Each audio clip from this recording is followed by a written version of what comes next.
Hello guys, welcome back to my channel. నా channel ఎవరైనా కొత్తగా చూస్తున్నట్లయితే అలా సబ్స్క్రైబ్ చేసుకొని, లైక్ చేసుకొని, షేర్ చేసుకొని, అలా కామెంట్ కూడా చేసేయండి. ఏంటంటే మెయిన్ ప్రాసెస్ సజ్జ బూరెలు అనమాట. ఇది ఎలా చేసుకోవాలో చూసేద్దాం. సద్దలను అయితే మిక్సీ పట్టుకోవాలన్నమాట. మీరు ఏమైనా పిలుస్తారో కామెంట్ చేయండి. మేమైతే సద్దలనే అంటాము. సో ఇలా బరకగా వస్తుంది. దీన్ని ఏం చేయాలంటే లైట్గా సాల్ట్ వేసేసుకొని కలుపుకోవాలి ఒకసారి. ఆ తర్వాత వాటర్ కూడా చల్లుకుంటూ కలుపుకోవాలన్నమాట. సో బ్యాక్గ్రౌండ్ నాయిస్ ఏమైనా ఉంటే ఇగ్నోర్ చేసేయండి. సో ఇలా కలుపుకున్న తర్వాత సపరేట్ చేసి పెట్టుకొని, ఈలోపు ఏంటంటే రోల్ ఉంటుంది కదా, అది కడిగి పక్కన పెట్టుకొని దాంట్లో పిండి వేసేసుకొని దంచుకోవాలన్నమాట. దంచుకునేటప్పుడు లైట్గా వాటర్ చల్లుకుంటూ దంచుకోండి, అప్పుడు బాగా వస్తుంది పిండి. ఇలా చూపిస్తున్నట్లుగా వస్తుంది.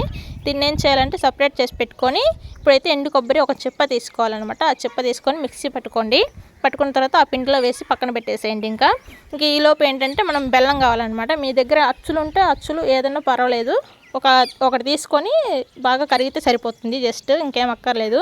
దాన్ని జల్లి పట్టుకోండి. ఏమన్నా మట్టి అలాంటిది ఏమన్నా ఉన్నా దాంట్లో ఉండిపోతుంది. ఇప్పుడు ఏంటంటే ఆ బెల్లం వాటర్లో బాగా కలుపుకోవాలన్నమాట పిండి. సో ఇలా కలుపుకునేటప్పుడు మీరు ఎంతమంది తిన్నారో కూడా కామెంట్ చేయండి. నేను తిన్నాను, చాలా బాగుంటుంది.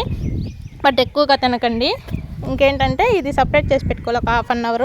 ఇలా పక్కన పెట్టుకున్న తర్వాత ఇప్పుడు డీప్ ఫ్రైకి ఆయిల్ పెట్టుకొని హీట్ అయిన తర్వాత సో దాంట్లో బూరెలు అయితే వేసేసుకోవాలన్నమాట. ఇలా పొంగుతాయి. సో చాలా బాగుంటుంది అనమాట.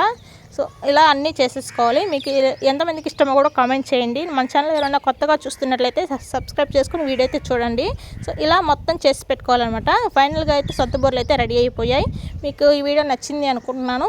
నచ్చితే లైక్, షేర్, సబ్స్క్రైబ్ చేసుకోండి. అలాగే బెల్ ఐకాన్ ఆన్లో పెట్టుకోండి. ఉంటాం మరి, బాయ్.